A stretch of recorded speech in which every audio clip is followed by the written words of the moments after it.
Hello, hello, je suis Priscille Mahé, ravie de vous accueillir au sein de cette pastille vidéo où je vais vous présenter la checklist à valider, à vérifier lorsque l'on crée une formation en ligne. Voilà, parce que c'est vrai que lorsque l'on est créateur débutant de formation en ligne, on ne sait pas forcément toutes les questions que l'on doit se poser, on n'a pas en tête toutes les connaissances ou les compétences qu'il nous faut acquérir, ou toutes les démarches à avoir, la méthodologie à mettre en place pour créer une formation en ligne percutante, pertinente et qui se vend facilement.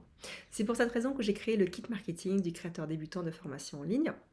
Et donc, dans cette vidéo, je vais lister toutes les questions à se poser, en tout cas les grandes thématiques. Vous avez un PDF associé pour pouvoir aller et regarder ça en détail avec tous les points de vigilance, les points d'attention, les questions que vous pourrez prendre le temps d'aller creuser.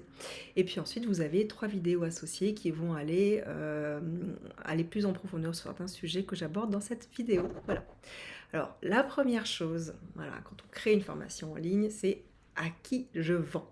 Qui est mon client idéal? Voilà. Donc, souvent, je rencontre des entrepreneurs qui souhaitent vendre une formation en ligne, qui ont même déjà, pourquoi pas, commencé à la créer.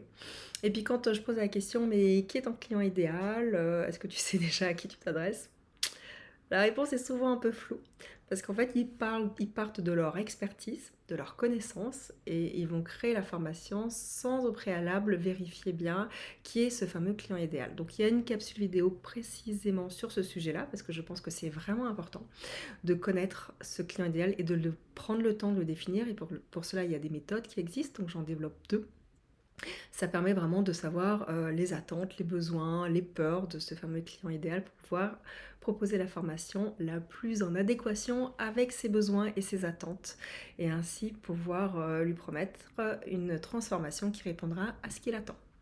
Donc ça, c'est la première question à se poser, le premier point à valider, d'avoir défini son client idéal. Ensuite, c'est qu'est-ce que je vends? Quelle est la thématique? Quel est le sujet de cette formation? Et oui, c'est pareil, voilà, on peut avoir plusieurs sujets, plusieurs thématiques, et il est vraiment important de pouvoir définir précisément la thématique de la formation, en adéquation évidemment avec les besoins de son client idéal. Donc ça, c'est la deuxième question, en tout cas le deuxième point à valider, c'est le quoi, qu'est-ce que je vends. Et vraiment un truc astuce à avoir en tête, c'est qu'il faut être le plus ciblé possible dans cette thématique-là pour s'adresser à son client idéal et ainsi avoir le maximum de succès pour vendre cette formation-là.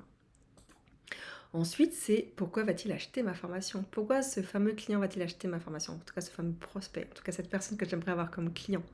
Et donc là, ça va être quelle est la promesse que je vais lui donner? Quelle est la promesse ou l'objectif, le bénéfice de suivre ma formation?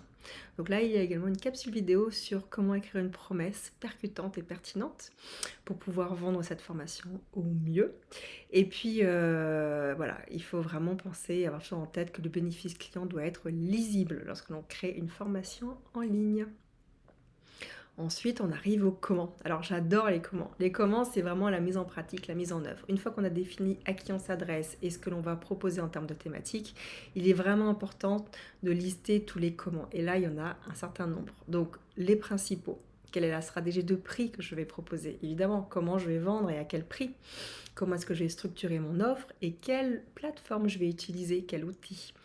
Alors, la stratégie de prix, eh bien, on peut se baser sur un petit peu les différentes offres qui sont actuellement sur le marché, les concurrents, mais également cela va être en lien avec la structure de la formation.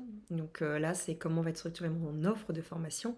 Et là, j'ai également mis en place une petite pastille vidéo pour que vous puissiez avoir à la fois le type de structure qui existe et les tarifs qui sont associés en général avec cette structure et comment augmenter la valeur de la formation. Donc ça permet de travailler un peu sur le comment. Et en termes de plateformes, alors là, les plateformes, il en existe énormément de plateformes. Mais par contre, pour moi, le bon choix de la plateforme ne va pas être qu'une question de prix, mais va être aussi une question par rapport à vos contraintes ou vos envies et par rapport aux besoins de votre client idéal. Il y a des plateformes qui sont beaucoup plus orientées pédagogiques.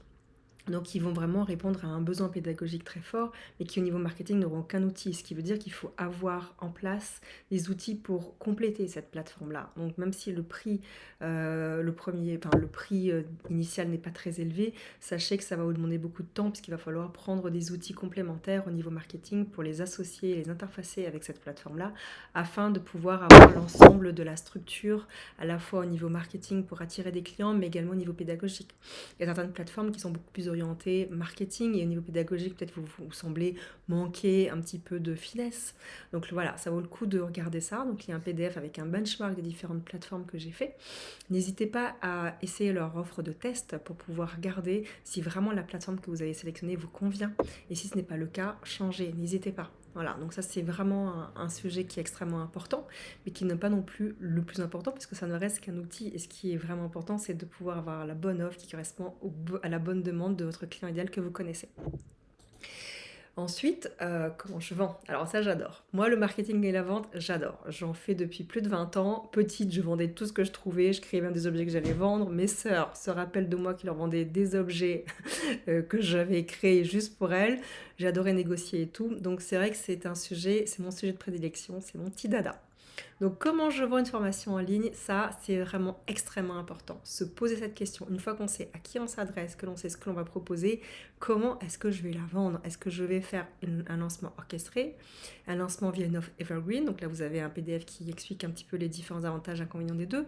Après il y a plein de modalités qui existent aujourd'hui, plein de subtilités, donc on peut imaginer encore plus de choses ou imaginer des modèles un peu différents. Ensuite, une autre question, c'est est-ce que je dispose d'une liste de courriels? J'ai beaucoup d'entrepreneurs qui viennent me voir en me disant j'ai une audience énorme, une grande communauté sur les réseaux sociaux, c'est génial. Combien est-ce que tu penses que je peux faire de chiffre d'affaires en vendant ma formation en ligne? Et moi, la question que je pose souvent après, c'est ok, super, et ta liste de courriels, est-ce que tu en as une? Parce que c'est bien d'avoir une grande communauté sur les réseaux sociaux. Ce qui vaut aujourd'hui, ce qui a de la valeur, c'est d'avoir une liste de courriels. Et du coup, d'avoir mis en place une stratégie pour pouvoir capter des emails, évidemment. Voilà. Et puis ensuite, quel type de tunnel de vente je mets en place pour pouvoir vendre ma formation en ligne.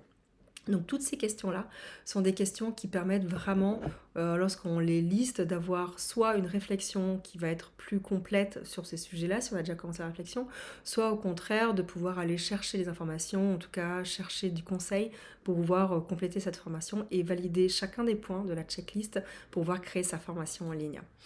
Et évidemment, après ça, après avoir listé ces différents points, c'est de ne pas oublier deux choses importantes, l'amélioration continue. Vous allez continuer, même une fois que la formation sera faite, à améliorer votre formation et peut-être à la refaire au bout d'1 an ou 2 ans.